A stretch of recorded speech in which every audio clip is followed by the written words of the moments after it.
Most people believe their biggest threat is a powerful enemy. They think danger comes from aggressive competitors, open critics, or obvious opposition. But in reality, most people don't lose power because others are stronger.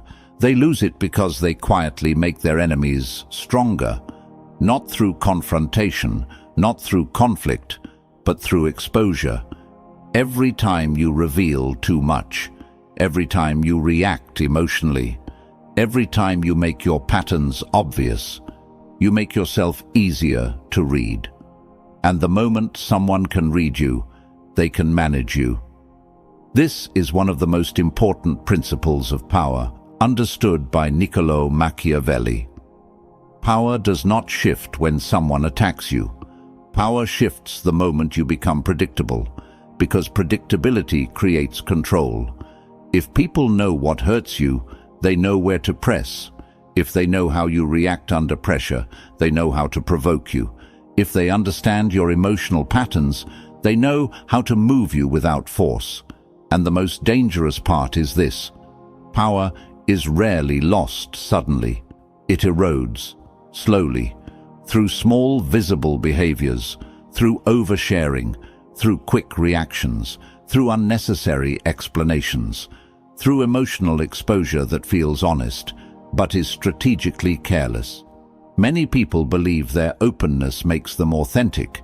They believe sharing everything makes them trustworthy, relatable, and strong. But good intentions are often misused by strategic observers. Because the issue is not honesty, the issue is undisciplined honesty. There is a difference between being real and being readable, between being authentic and being exposed, between being transparent and giving others a map of your weaknesses. In competitive environments, whether social, professional, or personal, information is leverage. And every time you reveal your instability, your fears, your emotional triggers, or your internal conflicts before they are fully processed, you give others an advantage they did not earn. This video is not about becoming cold. It is not about becoming fake. It is not about hiding who you are. This is about discipline, psychological discipline, strategic visibility, and controlled disclosure. Today, you will learn 7 precise mistakes that quietly elevate others over you. Mistakes that look harmless, mistakes that feel honest, mistakes that most people make without realizing they are lowering their own authority. And more importantly, you will learn how to protect your influence without becoming distant, cruel, or emotionally closed. Because real power is not silence. Real power is selective expression. Before we begin, I want you to drop this affirmation in the comments. I reveal wisely. Number 1. Sharing unresolved struggles publicly. There is a difference between sharing a lesson and displaying a wound. Most people don't see that difference. They believe openness builds connection. They believe speaking honestly about their struggles makes them relatable, authentic, and human. And in the right context, that can be true. But timing determines whether vulnerability creates respect or reduces authority. The critical mistake is speaking about a problem while you are still emotionally inside it. When you talk about a struggle that you have not yet processed, your tone carries instability. Your words carry uncertainty. Your emotional state is still searching for relief, validation, or reassurance. And people can feel that. Even if they respond with sympathy, their perception changes, because influence is built on emotional stability.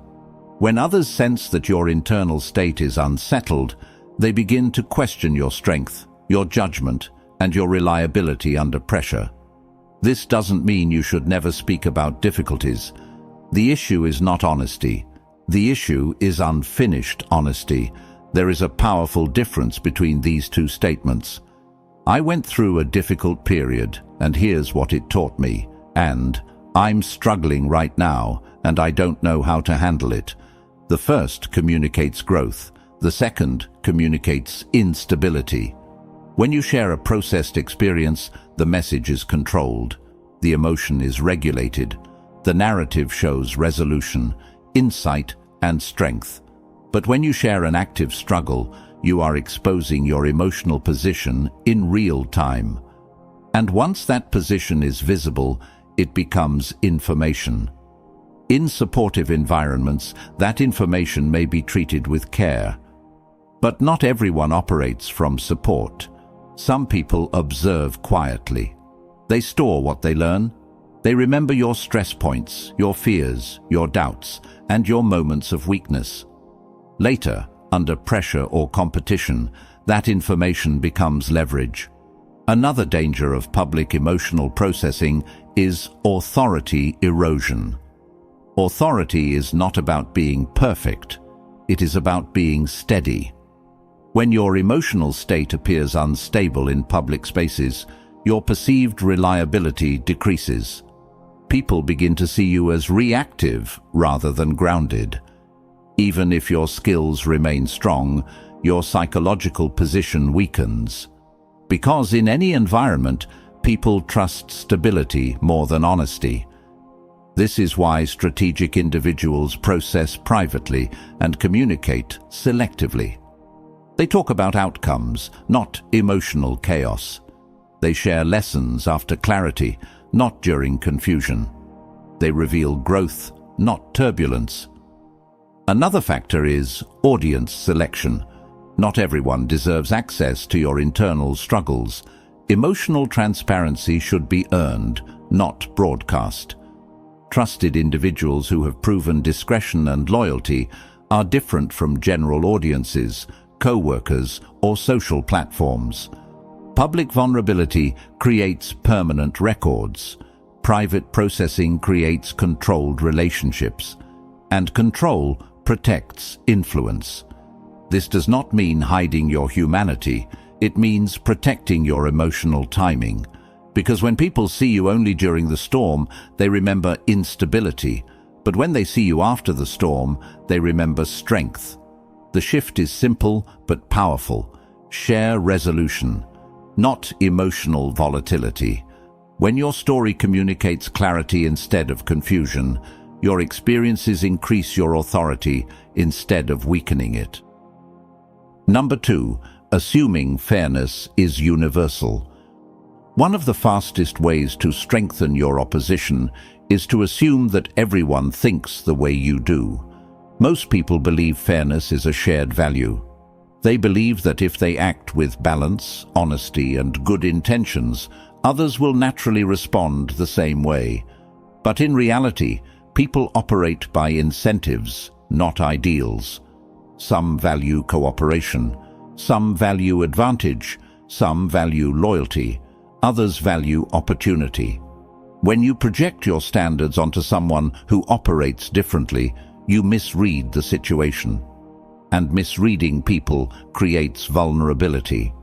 This mistake usually shows up in the form of premature trust. You compromise early to show goodwill. You reveal your position to demonstrate transparency. You give concessions to keep things balanced. You assume the other person will meet you halfway. But if the other person is operating strategically, your fairness becomes information. They learn your limits. They learn your priorities. They learn how much pressure it takes for you to give ground. And once someone knows your threshold, they don't negotiate with you. They manage you. Another danger of assuming fairness is emotional expectation. When you believe others should act according to your standards, you become surprised when they don't. That surprise often leads to frustration, overreaction, or rushed decisions. And emotional reactions reveal your pressure points. Strategic individuals do not begin with trust. They begin with observation. Instead of assuming someone values balance, they watch how that person behaves when there is tension, disagreement, or competition. Because character is not revealed during smooth interactions. Character is revealed under pressure. Anyone can appear cooperative when there is no cost, but when stakes rise, priorities become visible. Do they protect mutual benefit or personal advantage? Do they honor agreements or adjust them when circumstances change? Do they stay consistent or shift positions when leverage appears?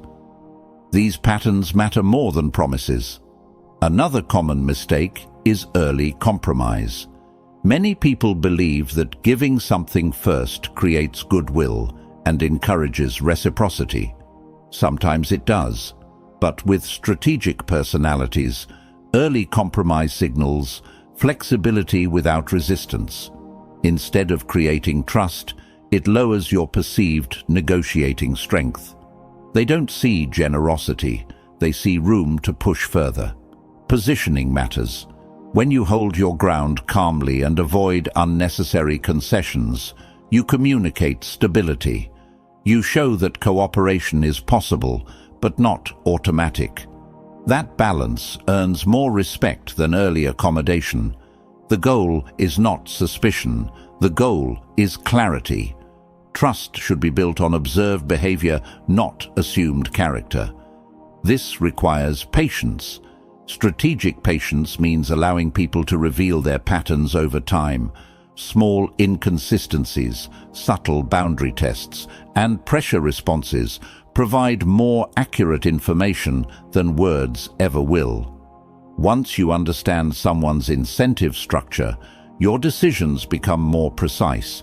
You know when to collaborate. You know when to limit access. You know when to protect your position. And, most importantly, you stop expecting fairness from people who are operating by advantage.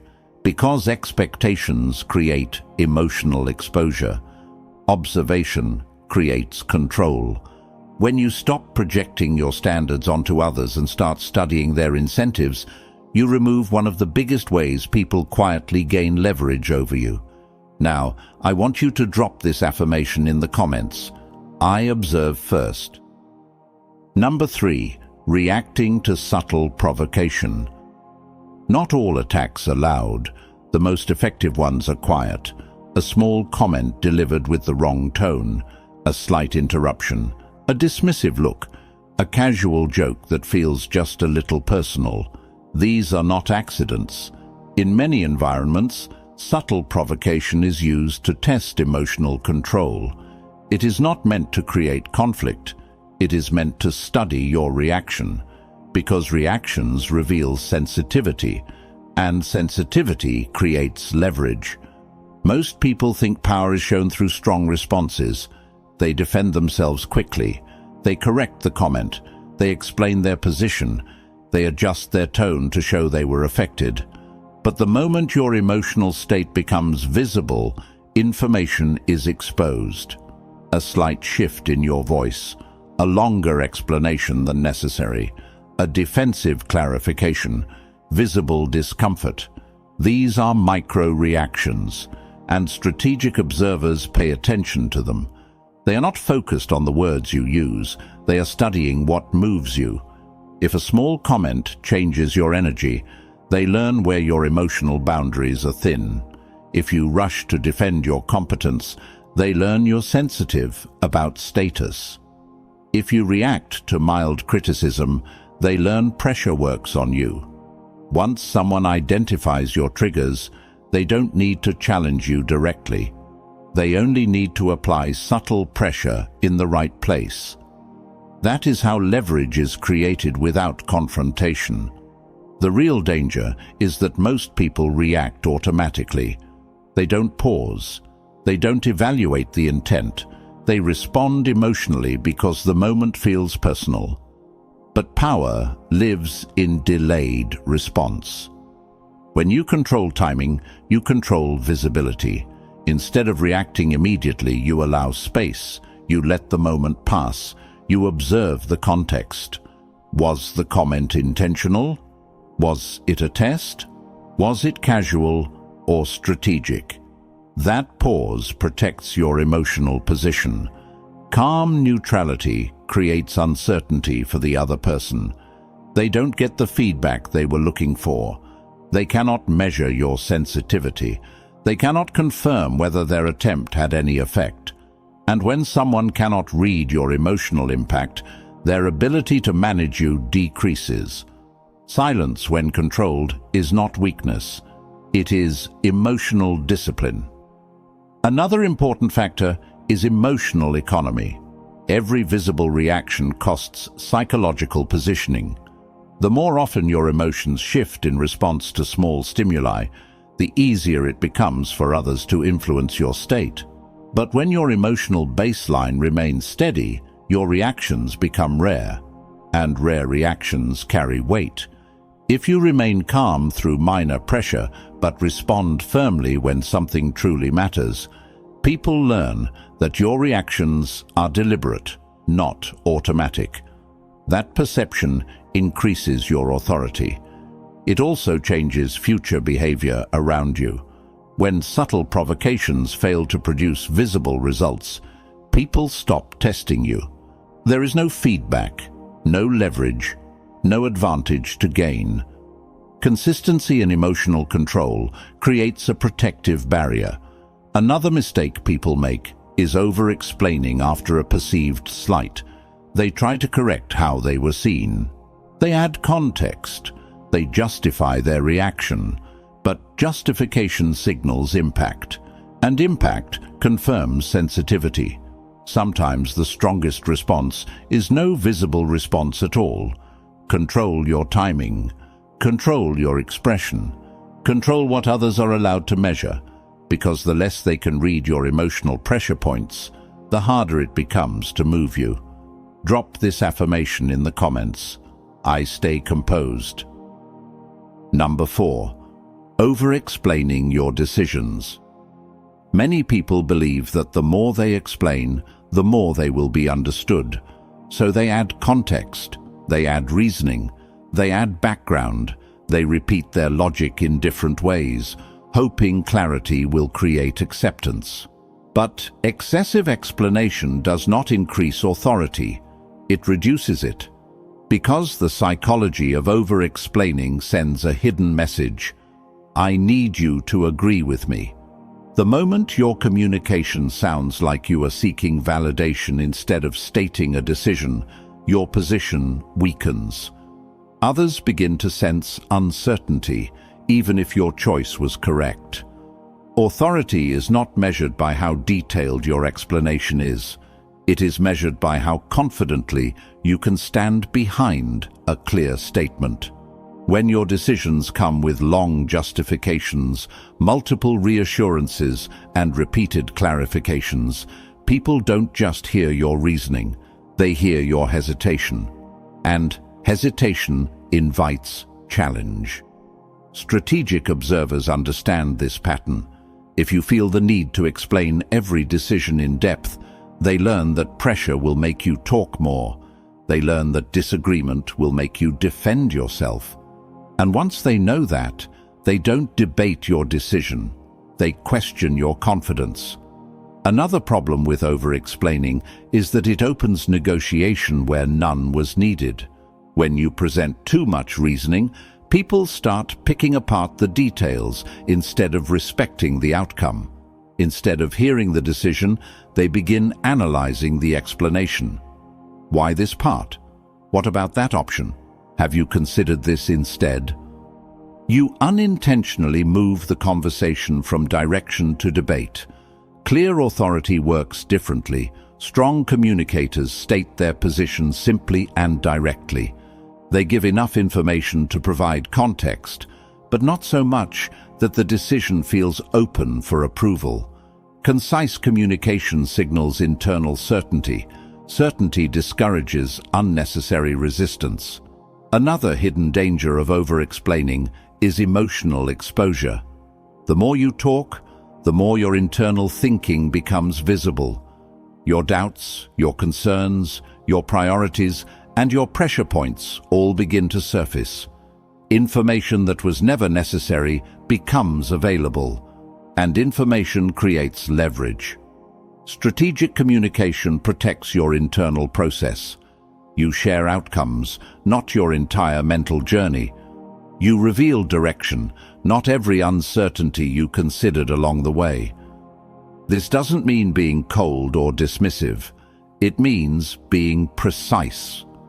Precision respects both your authority and the other person's attention. There is also a perception effect at work. People naturally associate brevity with confidence. When someone speaks clearly and stops, it signals that their position is settled. But when someone continues talking to reinforce the same point, it creates the impression that they are trying to convince rather than lead. The difference is subtle, but powerful. Leadership language is calm and contained. Approval-seeking language is long and repetitive. Another important principle is repetition control. Many people restate their decisions multiple times when they sense hesitation from others. They believe repeating will strengthen their position. In reality, repetition signals doubt. State clearly. Clarify once if needed, then move forward. When your words are limited and intentional, they carry more weight. When your communication is measured, people listen more carefully, because what is rare feels important. Over time, this habit changes how others respond to you. They stop expecting long explanations. They stop testing your decisions through endless questions. They learn that when you speak, the direction is already decided, and that perception protects your influence. I want you to drop this affirmation in the comments. I speak with certainty. Number 5. Publicly labeling your weaknesses. Most people think self-criticism makes them humble and relatable. They openly say things like, "I'm bad at this," "I'm not confident," or "I'm terrible with pressure." They believe that by admitting their flaws, they appear honest, self-aware, and down to earth. But there is a hidden danger in publicly defining your weaknesses. When you label yourself, you are not just expressing a thought. You are creating a narrative. And once a narrative is spoken out loud, other people store it. The human mind remembers simple identity statements. It does not remember the context or the emotion behind them. It remembers the label. Later, when people evaluate you for responsibility, opportunity, or trust, that label quietly influences their judgment, not because they want to limit you, but because you defined the limitation yourself. Another risk is repetition. When you casually mention your weaknesses in conversations, meetings, or social settings, the label becomes reinforced. Each time you say it, it becomes more believable to others. Eventually, it stops sounding like a temporary challenge. It starts sounding like a fixed trait. And fixed traits shape expectations. If people expect weakness in a certain area, they stop offering you opportunities related to it. They stop relying on you under pressure. They adjust their perception of your capability without ever telling you. You don't lose influence because others criticized you. You lose it because you defined your own limits for them. There is also a strategic risk. Some individuals actively collect information about others' insecurities. When you openly describe your fears, doubts, or shortcomings, you are giving them a map of where you feel vulnerable. Later, in competitive situations, those areas become points of pressure. A casual statement like, "I hate public speaking," can turn into being pushed into uncomfortable presentations. Saying, "I'm not good with conflict," can lead to others challenging your boundaries more often. Information that felt harmless becomes leverage. This does not mean you should pretend to be perfect. The shift is not from honesty to denial. The shift is from careless labeling to precise framing. Instead of defining yourself by a weakness, define yourself by a process. There is a powerful difference between saying, "I'm bad at this," and saying, "I'm improving this." The first creates a fixed identity. The second creates a growth trajectory. People respond very differently to those two messages. Growth signals strength. Fixed weakness signals limitation. Another important factor is emotional tone. Many people speak negatively about themselves to lower expectations or avoid pressure. They believe that if others expect less, they will face less risk. But low expectations reduce perceived value, and perceived value determines influence. When your language consistently positions you as uncertain, incapable, or limited, people begin to interact with you at that level. Language shapes positioning. Positioning shapes opportunity. Strategic individuals speak about their development carefully. They acknowledge areas of growth when necessary, but they never turn temporary challenges into permanent identity statements. They control the narrative before the environment does, because once a narrative spreads, it is difficult to change. Your words become your reputation long before your performance is evaluated. Precision in self-definition protects your authority. You don't need to exaggerate your strengths. You simply need to avoid defining your weaknesses as who you are. Number 6. Giving access too quickly. Access is influence. Who gets your time, your attention, your personal thoughts, and your emotional world determines your psychological position. But most people give access too fast, without realizing the long-term cost. In the beginning of any connection, there is curiosity. People want to feel understood, accepted, and close. To create that feeling quickly, many individuals share personal details early. They reveal their history, their struggles, their fears, their ambitions, and their private experiences within a short period of time. It feels like connection. It feels like trust. But fast emotional exposure creates an illusion of depth, not real stability. Real trust is built through consistency over time. When access is given before someone has demonstrated reliability, you are investing emotional value without evidence of character. And once someone has deep insight into your thinking, your motivations, and your vulnerabilities, your psychological position changes. They understand you. And understanding creates leverage.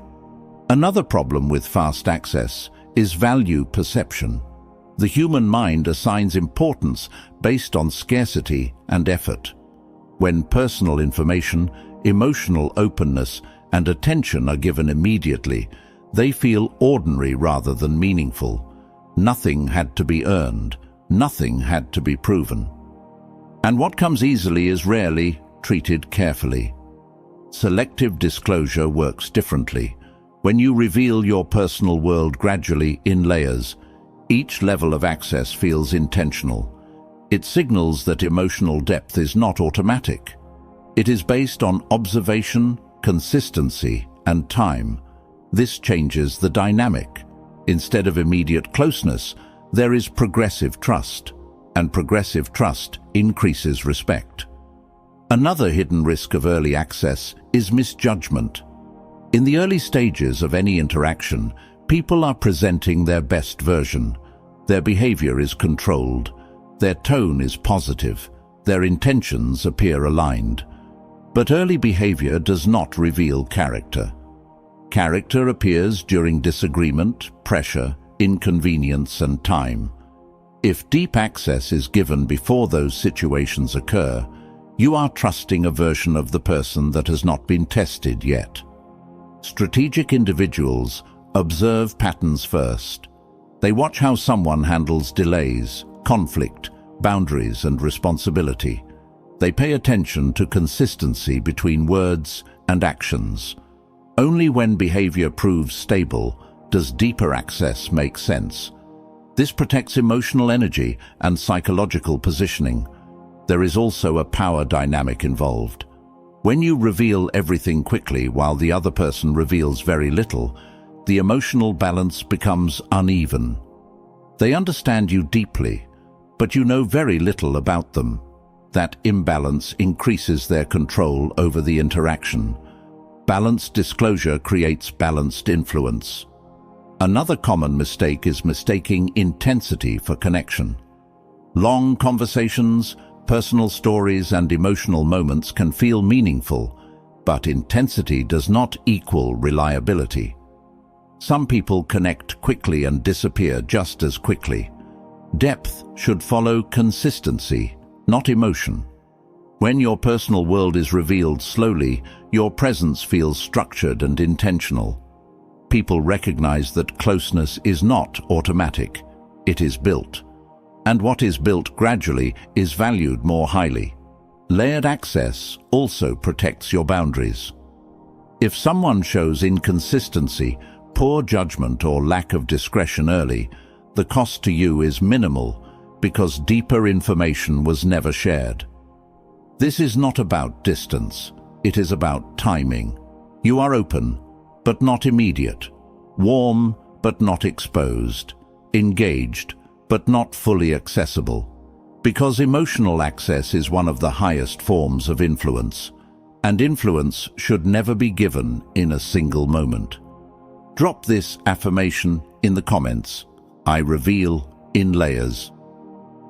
Number 7. Confusing vulnerability with integrity. There is a dangerous misunderstanding in modern psychology, the belief that complete emotional exposure equals strength. People are told that sharing everything they feel, revealing every insecurity, and expressing every emotional reaction is a sign of authenticity. They believe that if they are fully open at all times, they are being honest, real, and trustworthy. But there is a critical difference between vulnerability and integrity. Integrity is controlled transparency. Vulnerability without control is emotional exposure. Integrity means your words, actions, and values are aligned. It means you are honest without being careless, open without being unstable, and real without being emotionally unpredictable. Uncontrolled vulnerability does something very different. It transfers emotional power to others. When you express every doubt, every fear, every moment of insecurity, people begin to see you not as transparent, but as emotionally dependent. Your reactions become predictable. Your pressure points become visible. Your emotional state becomes readable. And what is easily readable is easily influenced. Strong individuals understand something that most people ignore. Emotional expression is not weakness, but emotional leakage is. There is a difference between sharing when necessary and releasing everything without filtering. Unfiltered emotional expression often comes from a desire for validation. People want reassurance. They want others to say, "You're right, you're strong," or "You're not alone." But when validation becomes a habit, your emotional stability becomes dependent on external response. That is not strength. That is psychological dependence. Integrity, on the other hand, is quiet stability. You do not deny your emotions, but you process them internally before expressing them externally. You choose the right time, the right person, and the right level of disclosure. This creates emotional authority. When you speak about something serious, it carries weight because it is rare, measured, and intentional. Another hidden problem with constant vulnerability is perception. People respect emotional depth, but they are drawn to emotional control. When someone reacts intensely to every difficulty, every criticism, or every uncertainty, they begin to appear fragile rather than honest. And fragility changes how others interact with you. They may become cautious around you, avoid difficult conversations, or in some cases, take advantage of your emotional sensitivity. Strategic emotional control prevents this. Instead of reacting immediately, you pause. Instead of expressing every feeling, you choose what is useful to communicate. Instead of seeking emotional relief through others, you develop internal regulation. This does not make you cold. It makes you stable, and stability creates trust. Even powerful thinkers like Niccolò Machiavelli understood that perception shapes influence. He wrote that a leader should appear compassionate, honest, and human, but must always maintain control over what is revealed and when. Because influence depends not only on who you are, but on what others are allowed to see. There is also a timing factor. Emotional honesty is powerful when the relationship has depth and trust, but when strong emotions are expressed too early or too frequently, it creates emotional pressure rather than connection. People feel responsible for your emotional state, and when people feel responsible, they begin to distance themselves. Integrity avoids this by creating emotional self-sufficiency. You share your perspective, not your instability. You express your values, not your emotional turbulence. You communicate strength, even when discussing difficulty. Another important distinction is between honesty and emotional dumping. Honesty is clear, calm, and purposeful. Emotional dumping is reactive, heavy, and uncontrolled. One builds respect, the other creates discomfort. Strong presence comes from emotional restraint combined with selective honesty. You are real, but not exposed.